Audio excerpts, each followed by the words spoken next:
거룩한 주일 주님 앞에 예배하기 위해 모인 성도님들을 주님의 이름으로 축복합니다. 아멘. 주님의 오심을 기다리는 강림절기가 시작되었습니다. 우리 함께 오늘도 마음을 모아 주님께 영광 돌려드리며 찬양하길 소망합니다.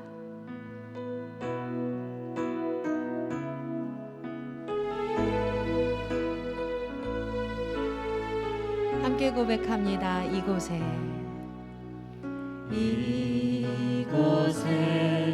생명샘 솟아나 눈물 골짝 지나갈 때에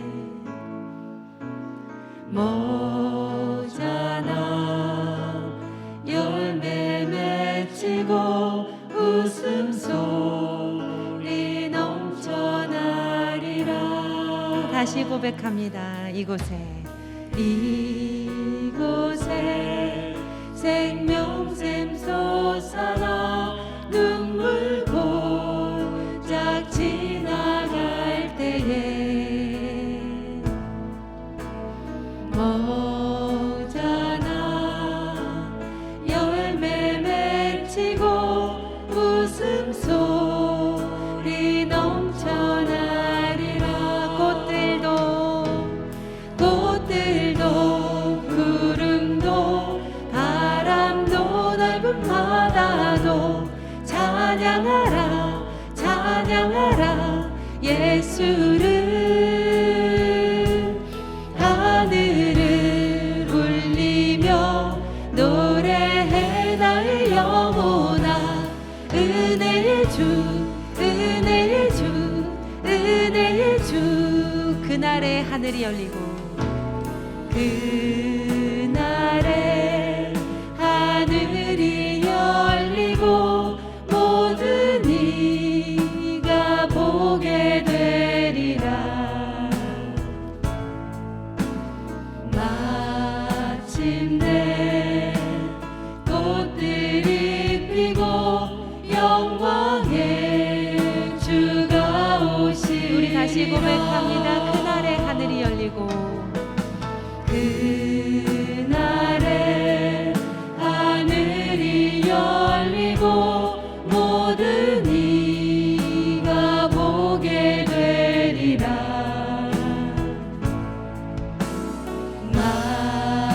마침내 꽃들이 피고 영광의 주가 오시리라. 꽃들도 구름도 바람도 넓은 바다도 찬양하라 찬양하라 예수를. 하늘을 울리며 노래해 나의 영혼아. 은혜의 주 은혜의 주 은혜의 주. 꽃들도 구름도 바람도 넓은 바다도 찬양하라 찬양하라 예수를. 하늘을 울리며 노래해 나의 영혼아.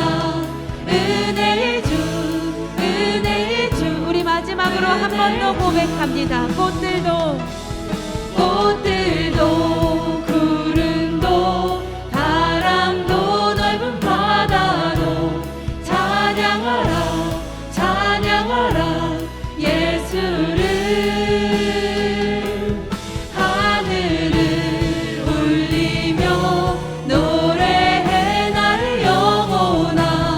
은혜의 주 은혜의 주 은혜의 주. 아멘.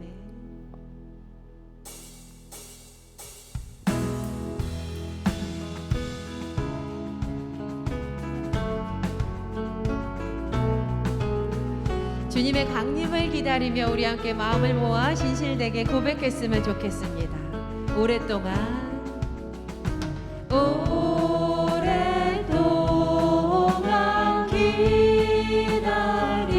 기다리던 주님 감히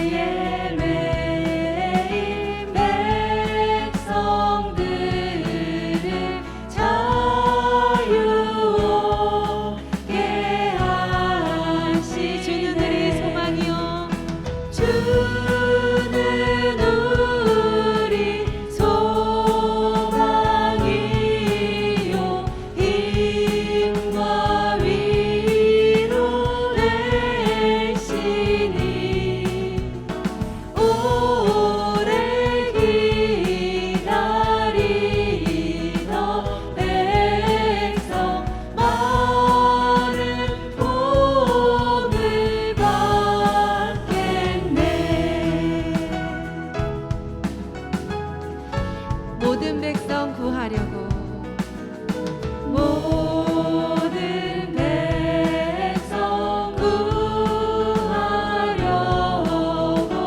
임금으로 오시니 영원토록 우리들을 친히 다스리시네. 죄로 상한 죄로 상한 우리 마음 은혜로써 고치고 주의 빛난 보좌 앞에 이르도록 죄로 상한 우리 마음 죄로 상한 우리 마음 은혜로써 고치고 주의 빛난 보좌 앞에 이르도록 주님은 우리 소망이십니다. 주는 우리 소망이요 힘과 위로 내 주님은 우리 소망이십니다.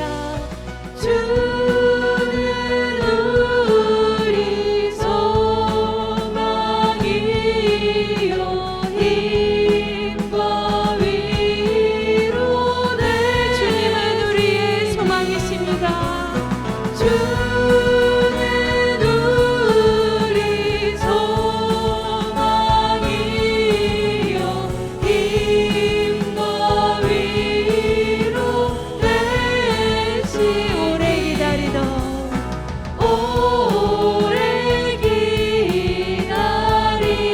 기다리던 백성 많은 복을 오래 기다리던 백성 오래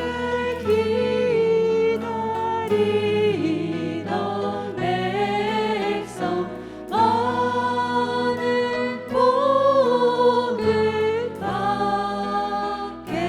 받겠네. 주님은 우리의 소망 되시는 분이십니다. 힘과 위로 되시는 분이십니다. 그 주님께서 우리에게 강림을 약속하셨고 이미 오셨고 다시 오실 것입니다. 그 하나님을 깊이 만나는 은혜의 시간 되게 해달라고 우리 함께 마음을 모아 기도하겠습니다. 하나님 아버지 고맙고 감사합니다. 강림절 첫 주를 지나며 하나님 우리가 주님 앞에 나와 예배할 수 있도록 은혜를 주시니 감사합니다. 주님은 우리의 소망 되시고 주님은 우리의 영광 되심을 하나님 고백하오니 이 예배를 통하여 역사하시는 놀라우신 하나님을 만나기를 간절히 소망합니다. 하나님 은혜 더하여 주시옵소서. 예배하는 모든 이들마다 하나님 만나 주시고 믿습니다.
땅이여 여호와께 즐거운 찬송을 부를지어다. 기쁨으로 여호와를 섬기며 노래하면서 그의 앞에 나아갈지어다. 감사함으로 그의 문에 들어가며 찬송함으로 그의 궁정에 들어가서 그에게 감사하며 그의 이름을 송축할지어다. 아멘. 모두 자리에서 일어나 주님의 성령 찬양하겠습니다.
성문으로 나아가라 나아가라 백성이 올 길을 닦으라.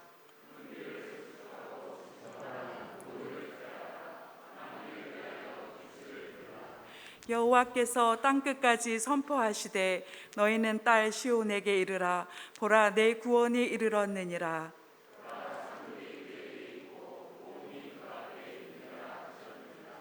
사람들이 너를 일컬어 거룩한 백성이라 여호와께서 구속하신 자라 하겠고,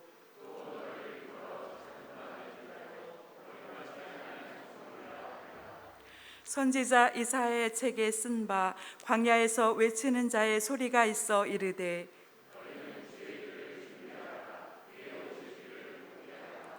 모든 골짜기가 메어지고 모든 산과 작은 산이 낮아지고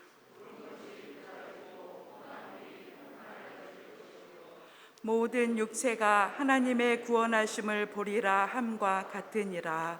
아멘. 전능하사 천지를 만드신 하나님 아버지를 내가 믿사오며 그 외아들 우리 주 예수 그리스도를 믿사오니 이는 성령으로 잉태하사 동정녀 마리아에게 나시고 본디오 빌라도에게 고난을 받으사 십자가에 못 박혀 죽으시고 장사한 지 사흘 만에 죽은 자 가운데서 다시 살아나시며 하늘에 오르사 전능하신 하나님 우편에 앉아 계시다가 저리로서 산자와 죽은 자를 심판하러 오시리라. 성령을 믿사오며 거룩한 공예와 성도가 서로 교통하는 것과 죄를 사하여 주시는 것과 몸이 다시 사는 것과 영원히 사는 것을 믿사옵나이다. 아멘.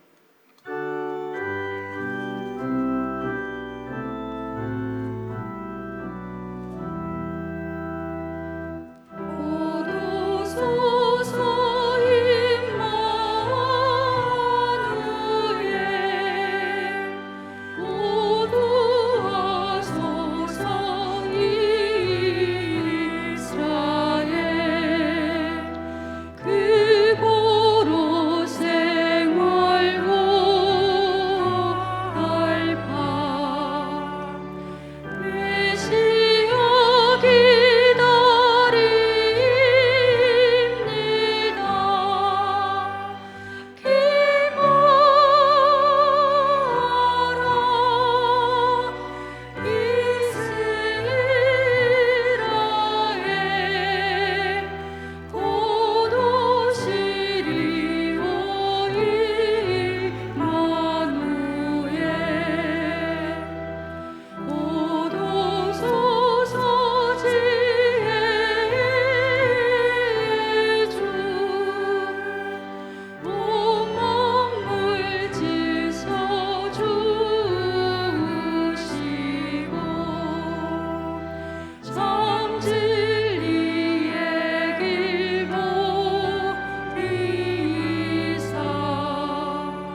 생사화복의 주관이여 되시는 거룩하신 하나님, 하나님의 거룩한 말씀은 저희들의 발의 등이요 나아갈 길의 빛인 줄 믿습니다. 이 시간 주권적으로 저희들을 택하여 주시고 은혜로 불러주셔서 하나님의 뜻을 따라 오늘 또 귀한 이 자리로 나오게 하시니 감사합니다. 하나님, 이 시간 회개합니다.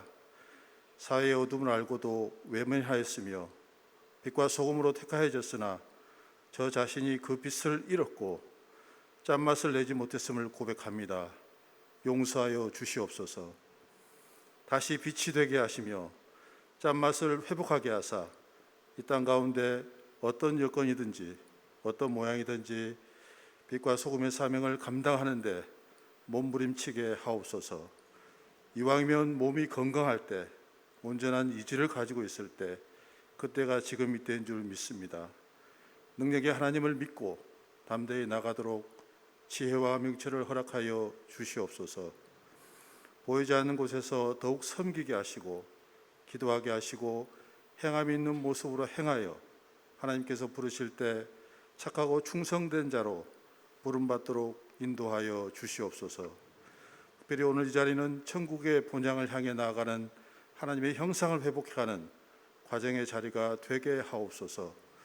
저희들의 삶은 죄의 종노릇하는 육체의 소욕 가운데 저희들의 힘만으로는 헤어나올 수 없는 속박에 있음을 고백하오니 구습을 따르는 옛사람의 모습을 확실하게 벗어버리고 새 사람을 입고 담대히 나아가게 하옵소서.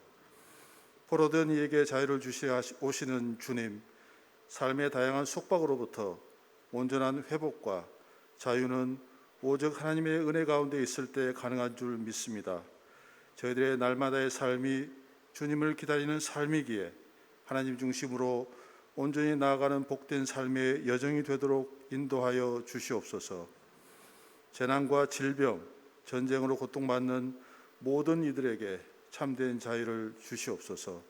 특별히 우리나라의 정치인들이 하나님을 바라보며 두려워하고 국민을 위한 정치를 하게 하시고 사회의 리더들이 정직하고 정의롭게 하나님의 공의를 따르며 이 사회를 이끌어가도록 역사하여 주시옵소서.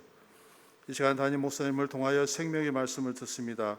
우리 담임 목사님 늘 영육간에 강건하게 하시며 말씀의 은사와 거룩한 영성을 주시고 많은 성도들을 이끄시는데 부족함이 없도록 지혜와 명철, 건강을 허락하여 주시옵소서.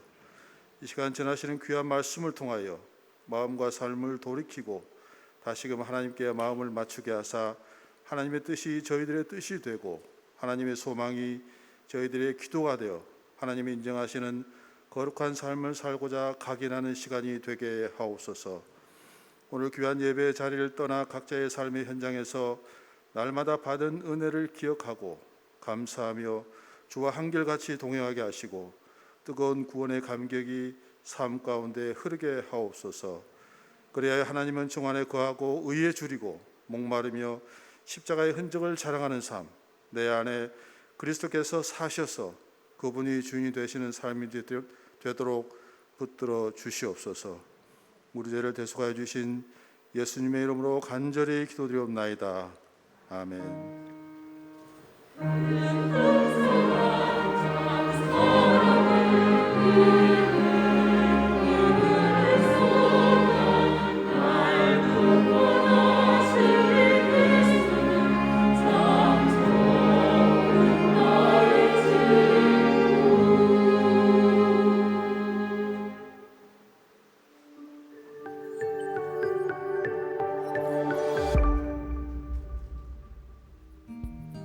우리를 구원하시기 위해 이 땅에 오신 예수님을 기다리는 절기가 시작되었습니다. 하나님을 예배하며 기도로 준비하는 제1교회 성도님들 되시기 바랍니다. 강림절 첫째 주 교회 소식입니다. 예배 안내입니다. 교회의 모든 예배를 수용 인원의 50%에 한하여 대면으로 드립니다. 예배 예약은 하지 않으니 성도님들께서는 자유롭게 원하는 시간에 오셔서 예배하실 수 있습니다. 계속해서 교회의 방역에 협조해 주시고 개인위생도 철저히 해주시기를 부탁드립니다. 모든 소그룹 모임은 백신 접종 완료자에 한하여 10인 이내로 진행합니다. 교회에서 속회나 성교회 모임을 원하시는 분은 1층 사무실로 신청하시기 바랍니다. 주중 교회 출입에 대해 안내합니다. 발열 체크와 손소독을 먼저 하시고 이후 교인증 QR 출석 체크 또는 출입명부 작성을 하시기 바랍니다. 12월 25일 성탄 예배 시 세례식이 있습니다. 세례를 받기 위한 성도님은 오늘까지 1층 사무실에 비치된 청원서를 작성해 주시기 바랍니다. 경기 꿈의 학교를 마무리하며 비체린 오케스트라 꿈의 연주회가 열립니다. 이번 주 토요일 오후 3시 우리 교회 대예배실입니다. 각 기관에서는 12월 12일 주일까지 총회를 해주시기 바랍니다. 회장 자격은 집사 이상입니다. 기타 광고입니다.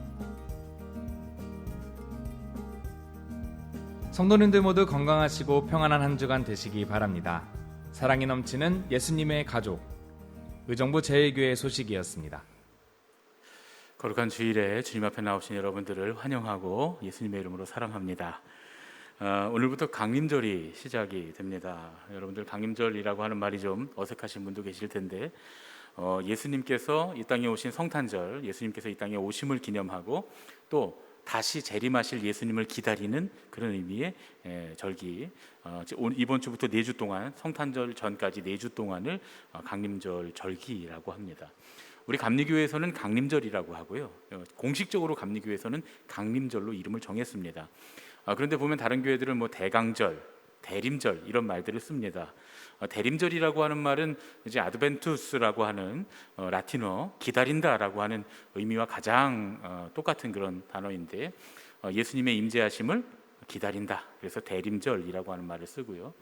강림절이라고 하는 말은 이제 두 가지를 같이 생각하는 겁니다. 예수님께서 내려오시는 것, 또 예수님께서 우리에게 임하시는 것. 이 두 가지를 다 생각해서 우리의 측면에서 또 주님의 측면에서 함께 만나는 우리 감리교회가 좀 그런 편이에요. 한쪽으로 치우치지 않고 이렇게 항상 가운데 중용이라고 하죠. 그걸 중요하게 생각하는 그런 교단이기 때문에 우리 감리교회가 늘 균형을 중요하게 생각하기 때문에 아마 감리교회에서는 강림절이라고 부르지 않았나 저는 이렇게 생각이 들고요. 대강절이라고 하는 말은 이제 요즘엔 잘 안 쓰는데 내려오심을 기다린다는 뜻입니다. 그러니까 예수님이 지금 내려오시려고 기다리시는 절기다. 이건 좀 어감상 말이 잘 안 돼서 요즘엔 잘 많이 쓰지 않는 그런 단어입니다. 그래서 다른 교회들은 대부분 이제 대림절, 또 우리 감리교회는 강림절, 그리고 간혹 대강절이라고 쓰는 그런 경우들이 있습니다. 이 단어에 오는 것처럼 이 단어에서 의미를 하는 것처럼 강림절은 이제 4주간에 걸쳐서 4번의 절기 동안에 주님의 오셨던 성탄절 그리고 다시 오시는 재림, 우리 삶 가운데 오시는 주님을 기다리는 그런 절기로 지내게 됩니다. 그래서 오늘은 좀 이렇게 인사를 했으면 좋겠습니다. 우리 옆에 계신 분들과 주님께서 당신에게 오십니다. 이렇게 인사했으면 좋겠습니다. 주님께서 당신에게 오십니다.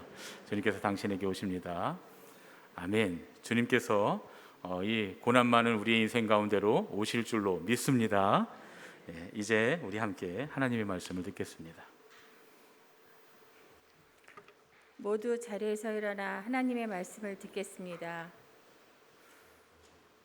오늘 우리에게 주시는 하나님의 말씀은 누가복음 4장 18절에서 19절 말씀입니다. 주의 성령이 내게 임하셨으니 이는 가난한 자에게 복음을 전하게 하시려고 내게 기름을 부으시고 나를 보내사 포로된 자에게 자유를, 눈먼 자에게 다시 보게 함을 전파하며 눌린 자를 자유롭게 하고 주의 은혜의 해를 전파하게 하려 하심이라 하였더라. 이는 우리에게 주시는 하나님의 말씀입니다. 아멘. 주의 눈을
이번 주에도 이 대곡을 8분이서 예, 우리 성가대 깜짝 놀랍니다. 지난주엔 1부인가요? 거기서도 찬양을 이 작은 인원으로 대곡을 부르셔서 제가 깜짝 놀랐는데 오늘도 역시 근데 이 찬양대를 보니까 어떤 생각이 드냐면 예전에 제가 시골교회에서 조그만 찬양대 했던 그 생각이 나더라고요. 물론 훨씬 우리가 더 잘하시는데 우리 오케스트라도 있고 훨씬 이제 은혜가 되는데 마음속에 그 이제 다시 시작하는 것 같은 그런 마음, 그 은혜가 되는 마음이 있어요. 예. 너무 찬양을 잘해주셔서 너무 감사하고 또 성탄절 준비하면서 이렇게 우리 청년들이 이 안에를 다 꾸몄습니다. 예, 얼마나 감사한지 모르는데 좀 위험한 일이기도 한데 하여튼 여러 명이서 안전하게 잘 꾸민 것 같아요. 밖에는 트리는 우리 권사님하고 장로님들이 모이셔서 또 몇 분 안 되는데도 열심히 해주셔서 밖에 크리스마스 트리도 잘 됐고요. 1층엔 또 우리 중고등부 선생님들 또 각 부서의 교사들이 지금 다 각자의 방에다 성탄절을 꾸미고 있습니다. 너무너무 감사하고 요즘 코로나가 뭐 새로운 변이가 나온다고 막 그러는데 그럼에도 불구하고 이렇게 함께 모여서 예배하고 또 이렇게 성탄 장식도 하고 우리가 성탄절을 준비할 수 있는 것이 또 하나님의 은혜인 줄로 믿습니다. 우리 수고하신 분들이 많으신데 이외에도 수고하신 분들이 많으신데 우리 서로 이렇게 축하하면서 감사하면서 격려의 박수로 격려했으면 좋겠습니다. 감사합니다. 제가 한 분 한 분 가서 감사하다고 또 우리 청년들 학생들도 만나고 했으면 좋겠는데 그렇게 못하니까 이렇게 해야 될 것 같아요. 그리고 오늘 우리 그 신현철 집사님이 이제 아시죠? 우리 CTS PD가 한 분 우리 교회에 계신데 오늘 지금 돌아다니면서 우리 지금 영상을 다 찍고 있습니다. 카메라가 오더라도 당황하지 마시고 우리 교회 나중에 좋은 이제 홍보 영상이나 이런 걸로 쓰려고 하니까 여러분들이 카메라 오시면 이제 잘 이렇게 예쁜 얼굴로 봐주시고 그렇게 했으면 좋겠습니다. SNS상에 한동안 떠돌았던 유머가 하나 있는데요. 제가 다시 말씀드리지만 제가 좋아하는 유머는 아닙니다. 그런데 재밌을 수도 있어요. 한번 들어보세요. 제가 읽어보겠습니다. 세상에서 매우 어려운 일이 2가지가 있다. 첫 번째가 내 생각을 남의 머리에 넣는 일이고 두 번째가 남의 돈을 내 주머니에 넣는 일이다. 첫 번째 일을 하는 사람을 선생님이라고 부른다. 두 번째 일을 하는 사람을 사장님이라고 부른다. 그리고 이 어려운 2가지 일을 한 번에 다 하는 사람을 아내라고 부른다. 그래서 선생님에게 대드는 것은 배우기 싫은 것이고 사장님에게 대드는 것은 돈 벌기 싫은 것이고 아내에게 대드는 것은 살기 싫은 것이다. 이런 얘기입니다. 뭔가 우습기도 하고 어딘가 좀 씁쓸하기도 한 그런 유머입니다. 요즘 이런 유머들을 보면 남편들이 스스로를 자학하는 이런 유머들이 많아요. 제가 오늘 읽어드린 이런 농담 같은 이런 얘기들인데 뭐 예를 들면 이사 갈 때 강아지를 꼭 끌어안고 있어라 뭐 이런 얘기 들어보셨죠? 그게 뭐 여자분들이 그런 얘기 안 해요. 다 대부분 남편들이 야, 너 이번에 이사 간다고 강아지 꼭 끌어안고 있어. 그러면 아내가 너는 버리고 가도 강아지는 데리고 가니까 꼭 강아지 끌고 가고 있어. 뭐 이런 얘기들을 합니다. 그런데 저는 사실 이런 유머 별로 좋아하지는 않습니다. 왜냐하면 많은 남편들이 결혼 생활이 행복하지 않은 것 같은 모습으로 보여져서요. 사실 행복해야 되잖아요. 가족들이 함께 있는. 그런데 행복하지 않다는 그런 반증이 될 수 있어서 그렇게 좋아하지는 않습니다. 이런 유머가 많이 도는 건 좀 서글픈 일이다 하는 생각이 듭니다. 그런데 왜 오늘날의 남편들 중에는 왜 이렇게 자기의 결혼 생활이 불행한 사람들이 많을까요? 저는 이게 자유의 문제다 이렇게 생각합니다. 내가 자유한가? 자유하지 못한가? 그러니까 이 문제는 비단 결혼한 남자들만의 이야기는 아니에요. 결혼한 여자들도 마찬가지고 결혼하지 않은 연인들도 마찬가지고 혹은 또 싱글들도 마찬가지고 이런 자주 섞인 유머들이 사실은 남편들만 하는 게 아니라 정치에서도 경제, 뭐 사회, 문화, 가정, 학교, 직장 우리의 모든 삶의 측면에 이런 자주 섞인 농담들이 우스갯소리로 행해집니다. 많은 사람들이 자기의 삶에 그냥 조소를 보내고 있는 것 같아요. 비웃음을 웃고 있는 것 같아요. 그렇게 보고 나니까 세상에 참 불행한 사람들이 많구나. 그만큼 자기 삶에서 자유하지 못하는 사람들이 많구나 하는 생각이 듭니다. 여러분 지금 우리는 자유하면서 살고 있나요? 그러면 어떻게 하면 우리는 우리의 삶에서 온전히 자유할 수가 있을까요? 우리가 오늘 읽지는 않았지만 오늘 말씀은 누가복음 4장 16절 17절 말씀으로 시작합니다. 제가 간단하게 읽어드리면, 예수께서 그 자라나신 곳 나사렛에 이르사 안식일에 늘 하시던 대로 회당에 들어가사 성경을 읽으시려고 서심해 선지자 이사야의 글을 드리거늘 책을 펴서 이렇게 기록된 데를 찾으시니 곧. 예수님께서 이사야서에서 이 말씀을 찾으셨다는 거예요. 스스로 예수님 찾아서 읽으셨다는 겁니다. 그러니까 그 다음에 이어지는 오늘의 본문 말씀이 바로 예수님께서 우리에게 처음으로 들려주신 성경 말씀 설교입니다. 이게 예수님께서 이 땅에 오신 이유가 뭔지를 가르쳐 주시는 거예요. 그래서 이 본문의 말씀을 3주 동안 계속 묵상을 하려고 합니다. 이번 주, 다음 주까지는 3주 동안 본문이 안 바뀝니다. 이 본문의 말씀을 가지고 좀 깊이 하나씩 묵상을 하려고 하는데, 그렇게 하면서 아주 의미 있는 강림절을 좀 지내보자, 이런 마음이 저에게 있었습니다. 오늘 예수님께서 본문으로 인용하신 이사야서는 우리가 지난번에 이사야서 함께 묵상했잖아요. 크게 두 부분으로 나눕니다. 한 부분은 1장부터 39장까지 이스라엘 백성에게 임한 심판에 대한 예언이고, 40장부터 66장까지는 그 현재의 고통 가운데서도 미래의 회복에 대한 예언을 하는 그런 내용입니다. 이사야 선지자는 우시야 왕이 죽던 해에 선지자로 부르심을 받아서 50년의 세월 동안 선지자로 사역을 합니다. 가장 비참했던 유대 나라의 상황 속에서 예언한 사람입니다. 그리고 실제로 가장 비참한 모습으로 죽었던, 순교했던 예언자이기도 합니다. 아수르와 북이스라엘이 동맹을 맺고서, 북이스라엘은 사실 동족이잖아요. 근데 아수르와 북이스라엘이 동맹을 맺고 유다를 침공했던 유다 전쟁도 경험을 했습니다. 유다 입장에서는 굉장히 쓰라리고 가슴 아픈 일이었겠죠. 또 히스기야 왕 때는 심지어 아시리아의 그 사네립에 의해서 예루살렘이 완전히 포위되고 공격을 당하면서 유다가 완전히 멸망할 뻔했던 그런 고통도 겪었습니다.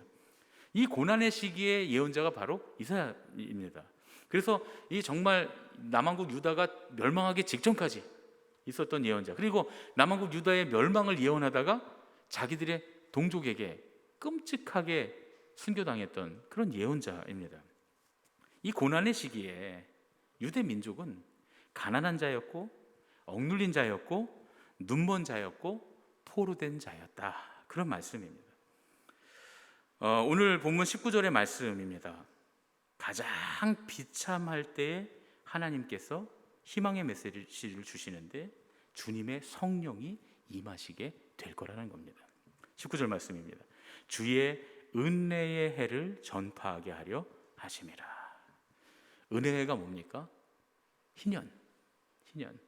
모든 것들이 다 회복되는 희년의 날, 그 해를 주님께서 전파하게 하시려고 보내셨다는 거예요. 이 말씀은 가장 암울했던 시대, 그 시대의 유대 땅에서 이사야를 통해서 처음 전해졌던 말씀인데, 이제는 예수님이 로마의 압제 가운데서 하나님의 손길만을 바라보고 있던 예루살렘에서 이제는 온 세상을 향해서 우리 예수님이 선포하신 말씀입니다.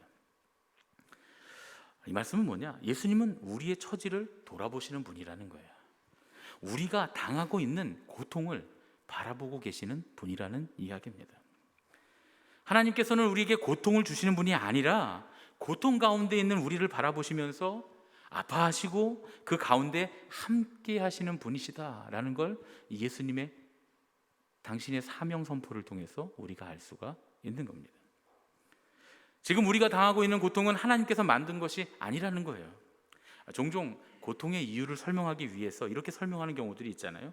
하나님께서 선을 이루시기 위해 우리에게 고통을 주신다. 그런데 여러분, 아무리 생각해도 우리에게 하나님께서 의도적으로 고통을 주신다는 것은 받아들이기가 어렵습니다. 선하신 하나님께서 이 온 우주를, 이 세상을 하나님의 선한 의지로 선하게 창조하셨는데 하나님 그러실 리가 없겠죠. 하나님께서 이 세상 우주 만물을 다 주관하시고 다스리시는데, 그러면 어떻게 이 코로나와 같은 유행병이나 기후이변, 지각변동, 이런 큰 재난, 재앙들이 우리에게 일어날까요? 그리고 중요한 건 하나님을 믿는 우리도 이러한 재앙에서 예외일 수 없다는 겁니다. 그게 우리를 굉장히 당황스럽게 만듭니다. 혹 믿음이 좋다고 하는 어떤 분들이 고통당하는 사람들에게 찾아가서 이렇게 위로하는 경우가 있어요. 지금 당신이 당하는 이 고통에 하나님의 뜻이 있을 겁니다. 그러면 뭐라고 해요? 그 하나님의 뜻은 나한테 말고 당신한테 있었으면 좋겠습니다. 이렇게 말하겠죠. 상처받는다는 얘기예요. 예. 차라리 하나님의 뜻이 없는 게 이 고통보다 낫습니다 라고 생각할 수도 있다는 거죠. 물론 로마서 8장 28절에는 모든 것이 합력하여 선을 이룬다라고 하는 말씀이 있습니다. 그런데 이 말씀이 우리가 당하는 고통을 하나님이 일부러 계획하셨다는 뜻은 아니에요. 이 말씀의 뜻은 뭐냐면 우리 삶에 찾아오는 고난에 대해서 이성적으로 논리적으로 설명하는 게 아니라 신앙의 고백을 그렇게 하는 겁니다. 신앙 고백이에요. 모든 것이 하나님 뜻이다라는 게 아니라 이 고통은 당신에게 하나님이 하시려고 하시는 일이 있습니다, 뜻이 있습니다, 그런 의미가 아니라 우리에게 찾아오는 그 악이 어떤 것인지 모르지만 이 세상의 모든 그 악조차도 결국에는 하나님께서 선용하시게 될 것이라는, 그래서 결국 우리는 우리에게 찾아오는 고난에도 불구하고 하나님과 함께 해피엔딩을 맞게 될 것이라는 믿음의 고백이라는 거죠. 누군가에게 일어나고 있는 이 비극적인 상황들을 바라보면서 그렇게 쉽게 그거 하나님 뜻입니다 라는 말은 위로가 아니라 날카로운 비수가 될 수 있습니다. 그래서 다른 사람들의 고난을 대하는 우리의 자세가 훨씬 더 신중하고 사려 깊어야 하는 겁니다. 그런데 고난을 당하는 사람이 우리 자신일 때는 좀 달라요. 다른 사람일 때는 우리가 더 사려 깊게 그 사람의 고통을 바라보면서 위로할 수 있어야 되지만 내가 그 고통을 당하게 될 때, 물론 그렇게 비극적인 모든 일들이 하나님께서 하시는 일이다 이렇게 생각할 수는 없어요. 하지만 그 고통과 재앙과 고난을 지나고 나면 우리는 그 사건들을 신앙의 눈으로 보고 재해석할 수 있어야 한다, 그런 얘기입니다. 그 악한 일들이, 그 고통의 일들이 하나님 뜻이 아니라, 우리에게 그 고난을 베푸시려고 하는 하나님의 뜻이 아니라 그 어디서 오는지 모르지만 그 고난, 사실은 우리가 사사기를 보면서 우리가 그 고난이 어디서 오는지 배우고 있죠. 어디서 옵니까? 우리의 이기심, 우리의 욕망, 하나님을 떠난 우리의 부패한 마음에서 그 고난들이 옵니다. 심지어는 내가 부패하고 내가 욕망을 가지고 있을 때 나의 가족들, 내 주변에 있는 사람들이 고통을 당하기도 하죠. 사실은 사람에게서 하나님을 떠난 사람의 욕망이 고통을 만들어낸다라는 게 우리가 지금 읽고 있는 성경의 내용입니다. 그런데 어쨌든 그 악한 일들이 어디서 오는지 우리가 그런 것들을 알지 못하지만, 그거 하나님 주시는 건 아니지만, 우리가 그 악한 일들을 통해서 당하는 재난과 고통 앞에서 우리 삶의 의미가 무엇인지를 찾아야 한다는 겁니다. 그런 고난의 시간들을 통해서 주님께로 한 걸음 한 걸음 더 나아가는 것이 중요하다, 그런 말씀이죠. 결국 우리가 깨닫게 되는 건 우리가 원했던 것도 아니지만, 하나님께서 우리에게 일부러 주신 것도 아니지만, 그런 시련의 시간들을 통해서 하나님은 내 곁에서 일하고 계시고 우리는 하나님의 더 깊은 사랑을 알게 된다는 겁니다. 오늘 본문의 말씀을 제가 다시 한번 읽어드리겠습니다. 주의 성령이 내게 임하셨으니 이는 가난한 자에게 복음을 전하게 하시려고 내게 기름을 부으시고 나를 보내사 포로된 자에게 자유를, 눈먼 자에게 다시 보게 함을 전파하며 눌린 자를 자유케 하고 주의 은혜의 해를 전파하게 하려 하심이라. 예수님은 주님의 성령이 우리에게 임하시면 가장 먼저 해결하시는 것이 가난이라고 말씀하십니다. 사실 이 가난이 우리에게 제일 심각한 문제 중에 하나잖아요. 우리를 포로로 만드는, 억누르고 있는 그런 문제 중에 하나입니다. 가난은 우리가 운명적으로 받아들여야 하는 것은 아니라는 거예요. 예수님은요, 이건 극복되어야 한다는 겁니다. 극복되어야 한다는 거예요. 예수님은 우리에게 가난하게 살라고 말씀하시지 않습니다. 그러나 그걸 극복하라고 말씀하세요. 어떻게? 복음이 선포되어야 한다는 거예요. 가난한 사람에게 복음이 선포되어야 한다는 겁니다. 가난이 저주라는 말씀은 아니에요. 가난이 저주라는 말씀은 아니지만 이 말씀의 진짜 핵심은 가난 가운데서도 하나님이 우리와 함께 하신다는 걸 알아야 한다는 거예요. 하나님이 함께 하시지 않는 가난은 우리를 억누르는 억압이고 무거운 짐이라는 겁니다. 우리는 거기에 포로가 된다는 거예요. 그러나 복음이 있으면 그 가난 가운데서도 우리가 자유로울 수 있다라는 겁니다. 오늘 말씀은 우리 인생의 문제에 대한 해결을 자유라는 한 단어로 명확하게 정의합니다. 진리의 영으로 오셨던 예수님께서는 이 땅 위에 존재하는 모든 진리가 아닌 것들을 멸하실 것이고, 진리가 아닌 것들로 인해 억압당하고 있는 우리들, 모든 우리들을 자유케 하실 줄로 믿습니다. 이게 우리의 믿음이에요. 우리는 자유를 제한하는 모든 것을 억압이다 이렇게 부릅니다. 오늘 우리 장로님은 기도하시면서 속박이라고 말씀하셨죠. 그렇죠. 우리를 꽁꽁 묶어놓는 것, 억압. 그런데 여러분, 이 모든 억압의 문제가 영적인 것이라면 여러분들 어떻게 생각하십니까? 모든 억압이 누군가의 욕망에서 비롯됐기 때문에 이 억압은 영적인 것이다 라고 말할 수 있습니다. 다시 말해서 오늘 말씀 가운데 예수님께서 이사야의 말씀을 인용하시면서 억압의 가장 첫 번째 대표적인 예로 가난을 예로 들어서 말씀을 하십니다. 그런데 여러분 보세요. 가난은 있고 없음의 문제 같아요. 그런데 사실은 가만히 보면 뭐가 있고 없음의 문제가 아니라 하나님의 형상을 잃어버린 사람들의 욕심 때문에 생겨난 결과이기 때문에 영적인 해석이 가능하다, 그런 말씀입니다. 창세기 1장 27절로 28절의 말씀에 보면 하나님께서 인간을 창조하시되 하나님의 형상대로 만드셨다 이렇게 기록합니다. 그런데 조금 더 성경을 읽다 보면 예레미야가 하나님께서 주신 하나님의 형상을 인간이 잃어버렸다는 거예요. 예레미야 17장 9절에서 보면 만물보다 거짓되고 심히 부패한 것이 인간의 마음이다 이렇게 말씀합니다. 하나님을 경외하고 사람을 사랑하는 데 사용해야 되는 하나님의 형상, 우리의 지성과 감성과 의지가 부패해서 이제는 착취하고 빼앗고 더 가지려고 하고 서로 미워하고 서로 싸우고 서로 죽이는 일에 사용되고 있다는 거예요. 그렇게 하나님의 정의가 사라져버린 이 세상에 찾아오는 게 억압인데, 이 억압이 뭐냐? 불평등, 가난, 그리고 질병. 여러분 혹시 정의란 무엇인가라는 책 보셨습니까? 우리나라에서도 베스트셀러가 된 그 마이클 샌델이라고 하는 그 교수님이 쓴 책인데요. 책이 엄청 두껍습니다. 그래서 책을 산 사람이 많은 베스트셀러인데 그 책을 다 읽은 사람은 별로 없다는. 그래서 집집마다 냄비 받침으로 사용한다는 그런 책입니다. 이 마이클 샌델이 하버드에서 했던 정의에 대한 강의를 묶어놓은 그런 책인데요. 예전에 일본에서 이 마이클 샌델이 정의란 무엇인가 이게 하도 유명해지니까 강의를 부탁을 했대요. 그래서 일본에 가서 강의를 하는데 그때 정말 수많은 사람들이 모이는 바람에 입장권이 금방 매진이 됐답니다. 근데 거기 들어갈 사람들이 입장권을 산 게 아니라 안표상들이, 사람들이 많이 올 거를 예상하고 미리 다 사버린 거예요, 표를요. 근데 우리나라만 안표상이 있는 줄 알았더니 일본에도 안표상이 있어요. 그러니까 사람들이 어쩔 수 없이 안표상들에게 비싼 웃돈을 주고 안표를 사서 그 강의장에 들어갔다는 겁니다. 그런데 이 마이클 샌델이 강의를 시작하면서 이렇게 시작했대요. 여러분, 안표를 사서 여기 들어와서 정의에 대한 강의를 듣는 게 정의로운 일입니까? 이렇게 묻고 강의를 시작했다는 겁니다.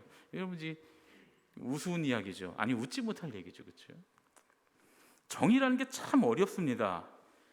정작 정의란 무엇인가라는 책을 쓴 이 마이클 샌델도 정의에 대한 정의는 굉장히 어려워합니다. 제가 궁금하잖아요. 정의란 무엇인가 그랬으니까 그 안에 정의가 무엇인지에 대한 설명이 들어있을 거라고 생각하고 제가 보통은 책을 좀 속독을 하는 편입니다. 이렇게 대각선으로 쭉쭉 읽어내려가면서 속독을 하는 편인데 이건 좀 정독을 했어요. 책이 이렇게 두꺼운데도 정의가 무엇인지에 대해서 나오겠지. 안 나와요. 중간 읽어도 안 나와요. 끝까지 읽어도 안 나옵니다, 여러분. 그래서 그 책이 어려운 책인 것 같아요. 이 책을 읽어보면 정의에 대해서 많은 질문을 던지기는 하는데 이게 정의입니까? 이 둘 중에 어떤 게 정의입니까? 여러분 그런 거 잘 하시는 얘기들 있잖아요. 기차가 이렇게 오는데 이쪽에 몇 사람이 있고 이쪽에 몇 사람이 있는데 적은 쪽 사람 쪽으로 기차를 보낼 거냐? 내가 이렇게 땡겨야 되는데 그러면 많은 사람 쪽으로 땡길 거냐? 그러면 당연히 많은 사람 쪽으로 땡긴다 그러죠. 근데 적은 사람이 내 아들, 내 가족이면 그쪽으로 땡길 거냐? 이런 질문들을 합니다. 이거 되게 어렵잖아요, 여러분. 어떤 게 정의입니까? 이게 정의가 무엇인지 똑 부러지는 대답을 찾기가 어려워요. 제가 다 처음부터 끝까지 읽었는데 그 재미없는 책을 정의가 뭔지 보려고. 그래서 제가 나중에 제 후배가 그 책의 정의가 뭐라 그래? 그래서 정의란 무엇인가 책 안에는 정의의 정의가 없어. 제가 그렇게 얘기했습니다. 몰라요, 본인도. 마이클 샌델도. 제가 보기엔 모른다가 정답입니다. 잘 모르겠다, 예요, 대답이. 물론 정의에 대한 많은 사고를 하게 하는 그런 책입니다. 그런데 여러분, 정의가 이렇게 어려운 일이에요. 모든 억압이 해결되고 자유가, 우리 안에 자유가 찾아오는 그 정의가 이렇게 어려운 일이지만, 그래도 다행인 건 저는 그런 생각을 했어요. 사람들의 마음속에, 우리의 마음속에 정의를 추구하는 마음이 있다고 하는 거, 참 다행이다. 그리고 신앙적으로 생각해 봤어요. 신앙적으로 생각하면 타락한 우리의 마음에도 여전히 하나님의 형상이 완전히 사라진 게 아니라 아직까지 남아 있다라는 얘기죠.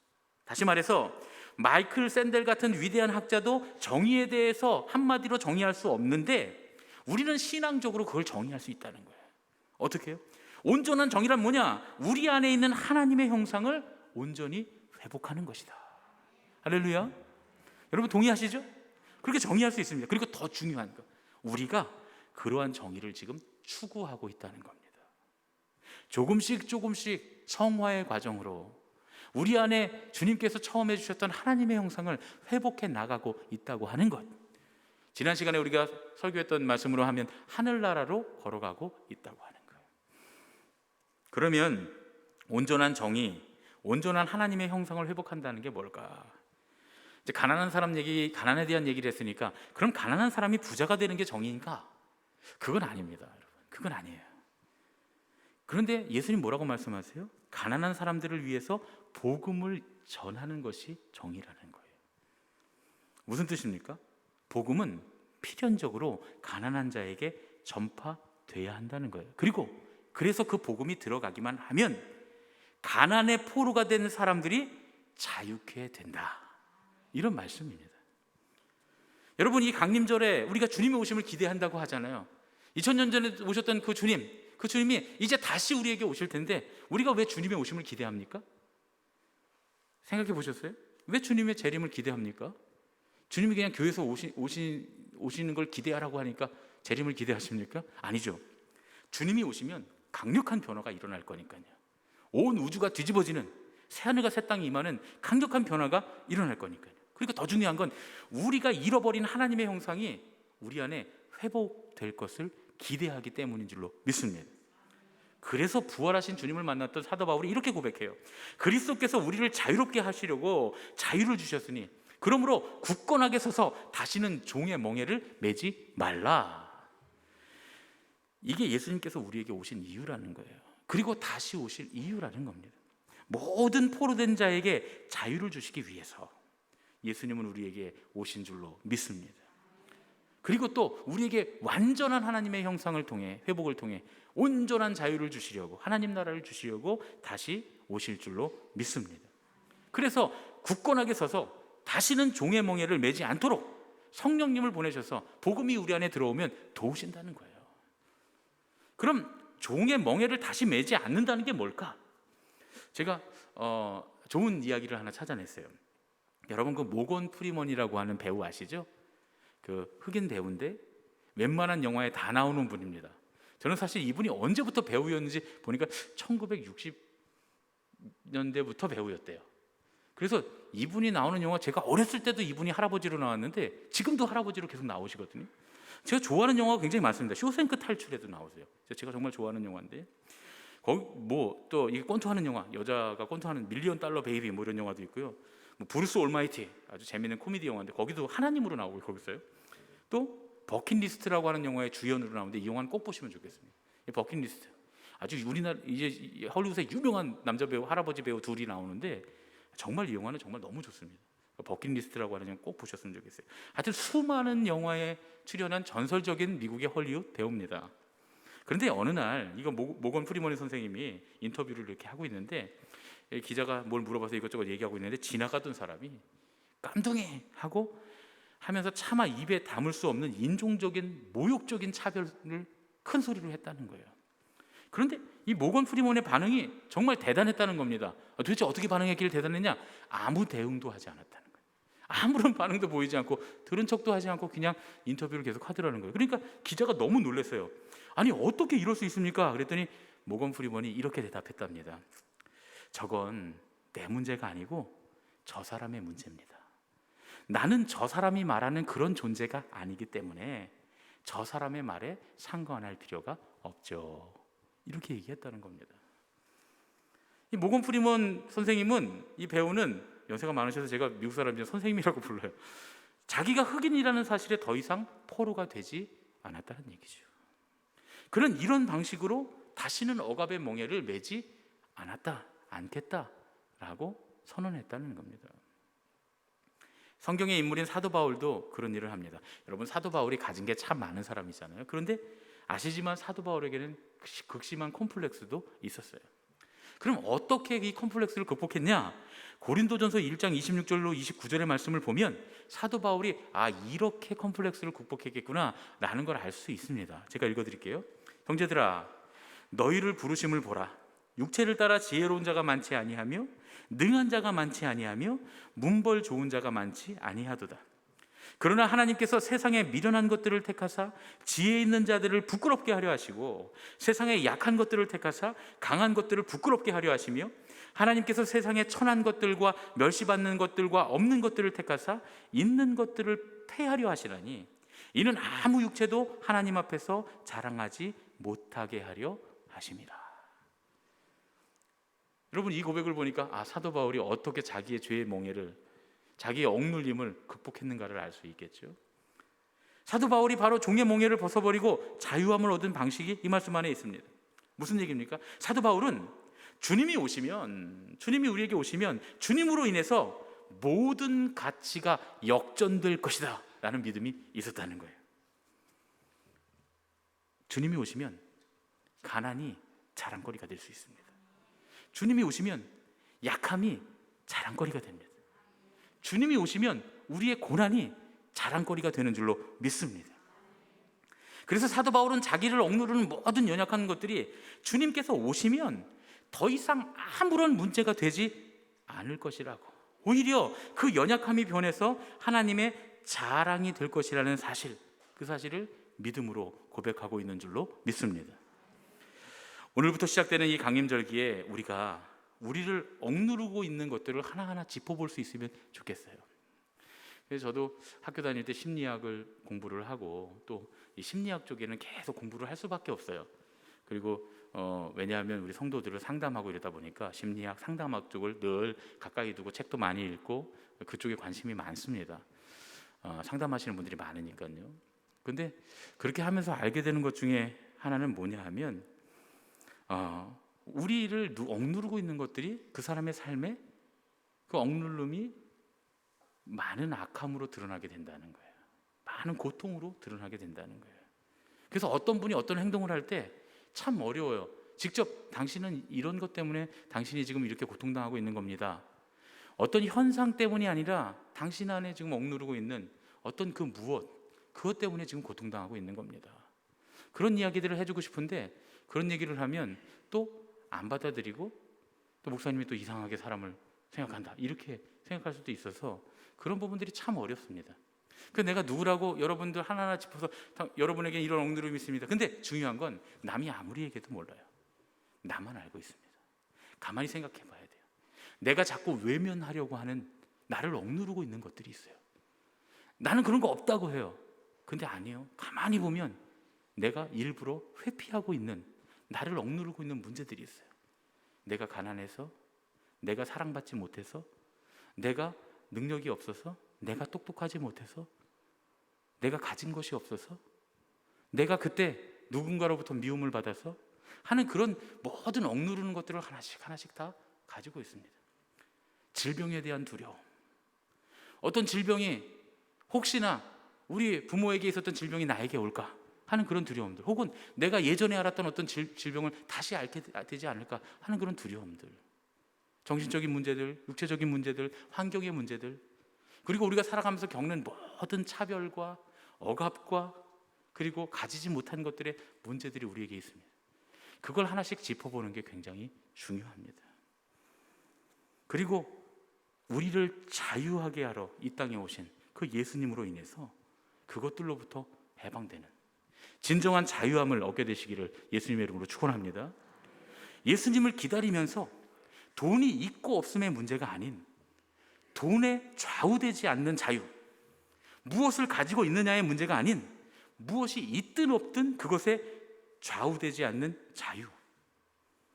제가 예전에 우리 김병선 목사님 설교하실 때 부목사 때 듣다가 기억해 둔 거예요.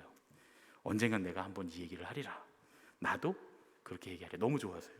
뭐라고 했냐면 문제 없음이 아닌 문제되지 않음의 자유.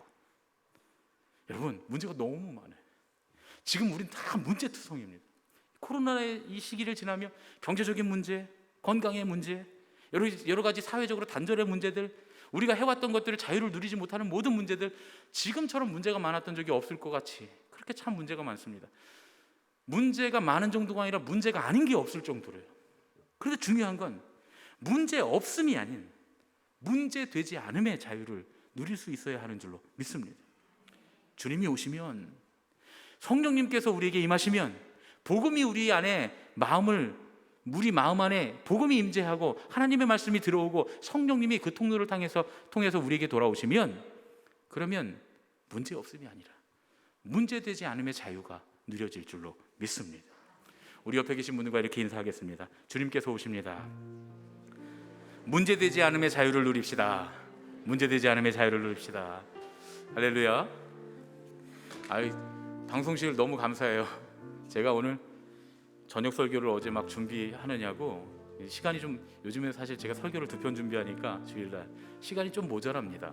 주중에 신방도 해야 되고 이번 주에 지난주에 또 목회 계획도 있고 그래서 제가 이거 본문이랑 인사를 주는 걸 깜빡 잊어버렸어요. 그래서 오늘 아침에 내가 저걸 안 줬는데 방송실에서 못할 것 같은데 이렇게 생각을 하고 그냥 1부 때 설교를 그냥 했더니 기가 막히게 다 찾아갖고 다 쳐놨네요. 그 사이에.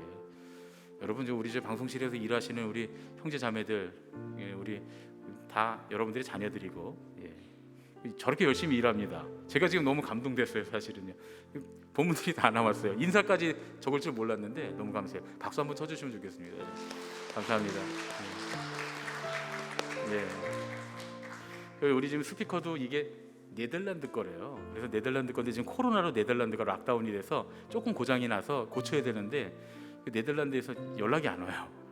고쳐야 되는데, 그래서 지금 옆에 임시로 스피커 갖다 놨는데 우리 또 음향팀들이 이거 다 해서 그렇게 불편하지 않으시죠? 설교 들으시는데. 그러니까요. 우리 교회 얼마나 좋은 교회입니까? 이렇게 열심히 하고 봉사하는 사람들이 넘쳐나고, 그리고 이걸 뭘 해야 되겠다 하는 의무가 아니라 창의적으로 접근해서 정말 선을 이루려고 애쓰는 모습들. 주님께서 우리에게 오셔서 문제가 참 많았는데 이런 문제되지 않음의 자유가 임할 줄로 믿습니다. 그럼 너무 감사하고요. 고통받는 우리 인생 가운데 주님께서 오시면 분명히 문제되지 않음의 자유를 누리게 될 줄로 믿습니다. 사망의 음침한 골짜기 같은 그 인생 가운데서도 생명의 샘물이 솟아나는 그런 주님의 은혜가 있으시기를 예수님의 이름으로 축원합니다. 그래서 이번 강림절에는 어떤 찬양을 할까 하다가 제가 꽃들도 찬양을 정했어요. 하나님, 이 사망의 음침한 골짜기를 걸어가는 이때에도, 주님 이 문제 많은 때에도 주님 우리 찬양합니다. 꽃들도 구름도 다 찬양하게 하시옵소서. 주님께서 반드시 오실 줄로 믿습니다. 문제되지 않음의 자유를 누리게 될 줄로 믿습니다. 우리 그런 마음으로 함께 찬양하고 기도하고 봉헌하겠습니다.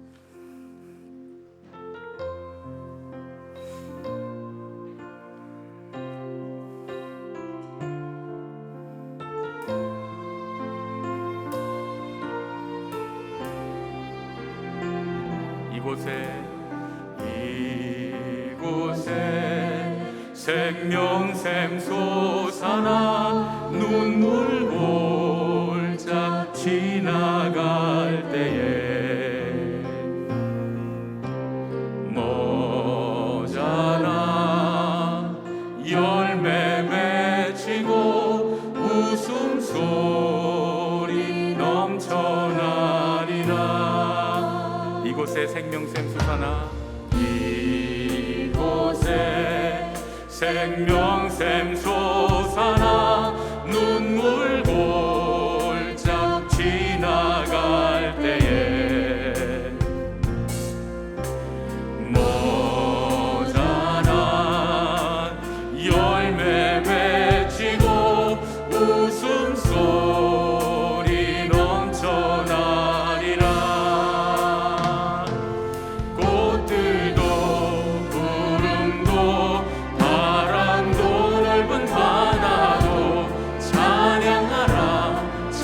찬양하라 예수를.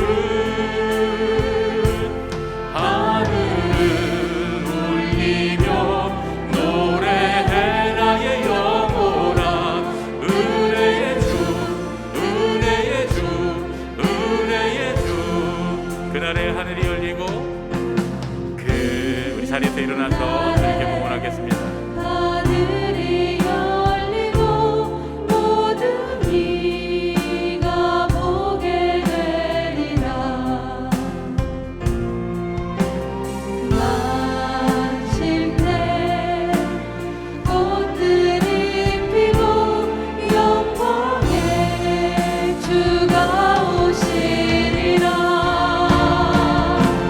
꽃들도 구름도 바람도 넓은 바다도 찬양하라 찬양하라 예수를. 하늘을 울리며 노래해 나의 영혼아. 은혜를 주 은혜를 주 은혜를 주. 꽃들도 구름도 바람도 넓은 바다도 찬양하라 찬양하라 예수를. 하늘을 울리며 노래해 나의 영혼아. 은혜의 주 은혜의 주 은혜의 주. 하나님 아버지, 우리에게 생명의 샘이신 예수님을 보내주셔서 감사드립니다. 주님께서 이 땅에 오신 이 강림의 절기에 우리는 주님의 오셨음을 또한 기념하고, 주님께서 우리 삶 가운데 임재하셔서 우리의 삶을 자유함으로 가득 채우시기를 소망합니다. 우리의 삶 가운데 인간의 욕망으로 생겨난 억압과 가난이 가득하다 할지라도 주님께서 우리에게 오셔서 동행하심으로 문제없음이 아닌 문제되지 않음의 자유를 누리게 해 주시옵소서. 오늘 우리가 드리는 이 예물을 받아주시고 돈이 우리의 문제가 되지 않게 하시고 물질에 억압당하는 삶이 아니라 물질을 주님의 뜻대로 주관하는 축복이 우리에게 있게 하여 주시옵소서. 또한 주님께서 주신 것을 주님께서 기뻐하시는 일에 선용하는 지혜도 허락하여 주시옵소서. 이제는 우리 주 예수 그리스도의 은혜와 하나님 아버지의 지극하신 사랑과 성령님의 역사하시고 감화하시고 인도하심이 이 강림의 절기에 주님의 오심을 기다리며 주님의 임재로 어떠한 삶의 자리에서도 자유한 인생이 되기를 원하는 예수님의 가족들, 우리 제일교회 모든 성도들, 이 예배에 참여한 모든 예배자들 머리 위에 이제로부터 영원까지 함께 하시기를 예수님의 이름으로 축원하옵나이다. 아멘.